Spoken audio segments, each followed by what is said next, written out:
Children have seen unspeakable violence in CAR. There's 1 million people displaced in Central African Republic, 500,000 of them children. We've seen torture, we've seen attacks against children.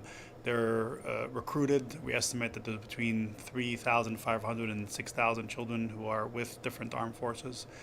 But also they're exposed to disease, they're out of school. It's really a very difficult place to be a child right now. We are on the edge of something very serious in CAR, and we want to do everything possible so that we don't get over that edge. It's extremely important to think of the children, to think of what's needed for the children of the different communities, and what they need is to be able to live with each other in peace and to have a future together. And that could only be done if people step away from this precipice, people step away from this fostering of violence and use political dialogue to try to resolve the issues that they have in front of them.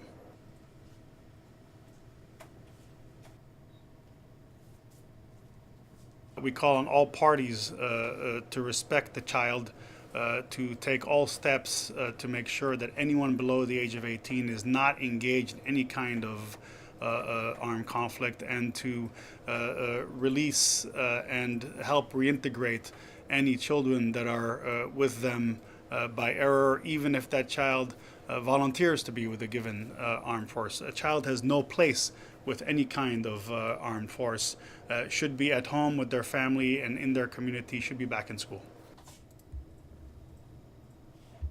What CAR right now needs is for the politicians on different sides to get together and bring the communities together. It also needs a very strong peacekeeping force so that we can help that process and help avoid a deterioration of the situation from a security standpoint. In order to be able to do our work within that environment, the UN agencies and non-governmental organizations also need resources, and this has been a crisis that has been seriously underfunded. In the case of UNICEF for 2014, we need $64 million, and we were only 30% funded in 2013. So you see, we have a lot of catching up to do.